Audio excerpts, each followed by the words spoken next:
Salut les filles, j'espère que vous allez bien. Alors aujourd'hui, j'avais envie de vous faire une vidéo pour vous expliquer comment rencontrer quelqu'un ailleurs que sur les sites de rencontres, tout en restant dans son énergie féminine. Parce qu'il y a beaucoup d'entre nous, dans notre génération, on a l'impression que les sites de rencontres, tout le monde est là-dessus, puis c'est la seule façon de rencontrer quelqu'un, mais en même temps, pour toutes les raisons qu'on a nommées dans un autre post, on a l'impression que c'est pas naturel, qu'on n'est pas bien là-dedans, qu'il faut comme se vendre, que ça demande énormément de temps, puis finalement très peu de résultats, ou très rarement. Fait que, puis là, je précise dans votre énergie féminine parce que je vous en ai parlé dans un autre post, où je vais vous en parler éventuellement, mais être dans son énergie féminine, c'est vraiment important pour attirer un vrai homme. Donc, c'est une énergie souvent qui est plus passive parce qu'on est plus dans notre être que dans notre faire. On est plus dans notre douceur, tout ça, que dans notre côté fonceur, qu'on a tendance à être dans toutes les autres sphères de notre vie. C'est pour ça que, pour nous, souvent, c'est un grand défi, les femmes de tête. Alors, premièrement, je veux vous dire vous le savez sûrement, mais si on est créative un peu, des hommes, il y en a partout. Hein? Il y en a à l'épicerie, il y en a dans les files d'attente, il y en a quand on va faire des activités qu'on aime, comme le hiking, quand on va promener le chien, quand on va se chercher un café, si on va faire du bénévolat, il y a des personnes, si on va au théâtre, du hiking, un cours de danse, on croise dans la rue. Fait que des hommes, il y en a partout. Après ça, c'est à savoir comment faire en sorte qu'il y ait une interaction qui se passe sans aller directement vers le gars. « Hey, comment ça va? Est-ce que tu voudrais qu'on aille prendre un café? » Hein? Ça, c'est un petit peu trop dans son énergie masculine. Donc, je vais vous donner 3 trucs très différents qui peuvent être utilisés tous en même temps. Fait que le premier truc, c'est très simple et ça fonctionne bien. Il faut juste se pratiquer un petit peu parce que ça peut avoir l'air un peu awkward au début. En tout cas, moi, j'avais l'air awkward la première fois que je l'ai fait. C'est de regarder la personne dans les yeux jusqu'à temps qu'il y ait un contact visuel. Puis dès qu'il y a un contact visuel, ou tu peux soutenir le plus longtemps que tu peux, mais l'idée, c'est de baisser les yeux un peu gênés puis avec un petit sourire. Et vous allez voir, ça a l'air niaiseux, mais ça fonctionne. Souvent, le gars va revenir vers toi puis va te parler. Essayez-le, vous m'en redirez après. OK? Fait que c'est ça. Si jamais vous voulez vous pratiquer puis que vous avez l'air awkward comme moi, parce que moi, je pense que j'étais genre comme ça.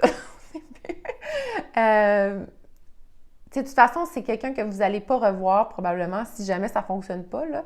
Fait que vous n'avez vraiment rien à perdre, à moins que vous soyez vraiment dans une petite ville ou un petit village puis que vous connaissez presque tout le monde.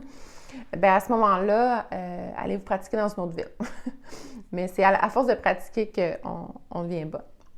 Fait que, osez.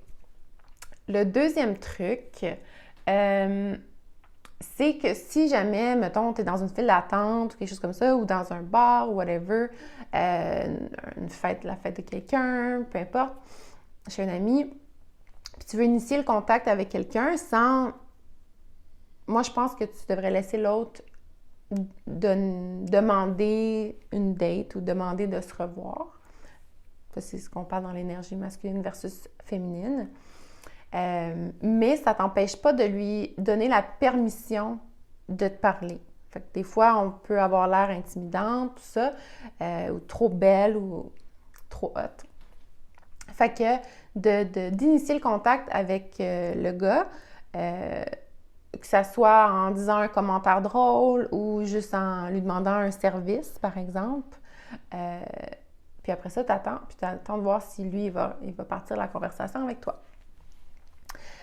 Fait que ça, c'est mon truc numéro 2. Et mon truc numéro 3, qui est un peu plus spirituel / witch, et qui est très efficace aussi, c'est d'activer ton deuxième chakra. Donc, d'imaginer ton deuxième chakra qui est à peu près au niveau de ton utérus, en fait. Donc, en dessous du nombril. De t'imaginer ton chakra qui qui vibre comme ça, qui augmente, qui se concentre, qui augmente, qui se concentre, puis comme si c'était un aimant. Comme si l'énergie de ton chakra là, se prolongeait dans l'espace, puis attirait à toi les hommes de qualité. Tu peux focuser sur des hommes de qualité. Et là, je te conseille de ne pas juste faire le deuxième chakra, sinon tu vas attirer des hommes où il va y avoir l'attirance physique, mais peut-être pas rien de plus. Donc après ça, c'est de faire le même exercice avec le chakra du cœur, qui est au niveau de la poitrine, ici. Faire le même exercice, donc vraiment le ressentir dans ton corps, là, comme si vraiment tu avais une force, une puissance qui attirait, qui magnétisait vers toi. Puis une fois que tu le ressens bien avec le cœur aussi, tu fais les deux en même temps, puis ça devient comme une grosse boule magnétique de un mélange cœur et sexuel. Puis là, tu magnétises avec ça. Fait que ça, c'est très passif. Tu peux faire ça à longueur de journée, que tu sois seul ou avec quelqu'un. C'est juste de build up, dans le fond, ton énergie à l'intérieur de toi pour attirer des hommes de qualité. Puis tant qu'à être là, tu peux te répéter à chaque jour, j'attire de plus en plus des hommes de grande qualité. Alors, j'espère que ça t'aide un peu. Dis-moi dans les commentaires, dis-nous en fait dans les commentaires quel de ces trucs-là tu vas essayer. Puis si jamais tu as un feedback puis que tu veux nous raconter comment ça s'est passé, puis tout ça, ça sera encore plus cool. Fait que j'attends tes nouvelles. Bisous, bye!